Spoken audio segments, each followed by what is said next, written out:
Eliza Georgieva, elle est née en 1982 à Sofia, en Bulgarie, et elle est venue s'installer en France dans les années 2000. Elle a fait des études de cinéma, elle est passionnée de cinéma, et des études d'écriture notamment.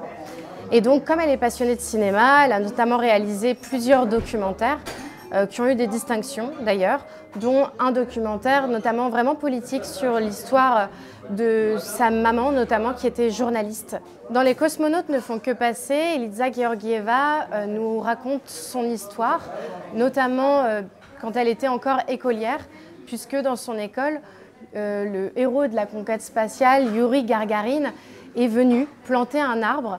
Et on comprend que ça l'impacte dans sa tête de petite fille et qu'elle l'érige vraiment, donc non seulement c'est un héros de la conquête spatiale, mais elle le prend vraiment comme une figure de référence. Et puis ensuite, on voit son évolution, puisqu'en devenant adolescente, son héros, enfin sa figure de référence, ça va plutôt devenir Kurt Cobain. Et c'est aussi significatif et ça montre aussi la mutation culturelle qui se fait à ce moment-là et aussi dans la vie de cette petite fille qui devient adolescente. Son deuxième roman, L'Odyssée des filles de l'Est, va cette fois-ci plutôt s'attacher à démonter le stéréotype justement qu'on rattache souvent aux filles de l'Est, puisqu'on le lie souvent à la prostitution. Et dans ce roman, on va vraiment suivre le parcours de deux femmes au profil vraiment très différent.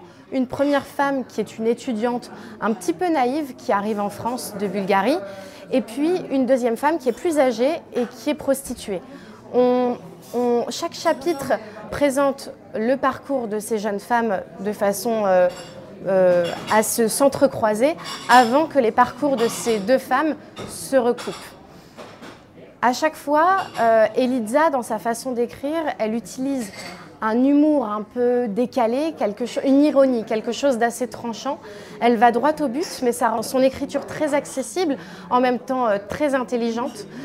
Et voilà, c'est un roman qui saura plaire notamment à des étudiants par exemple, et elle s'attache vraiment à démonter les stéréotypes liés aux femmes et aux femmes de l'Est. Si cette présentation vous a plu, n'hésitez pas à venir la retrouver lors du Au fil des ailes festival du 12 au 22 novembre 2025.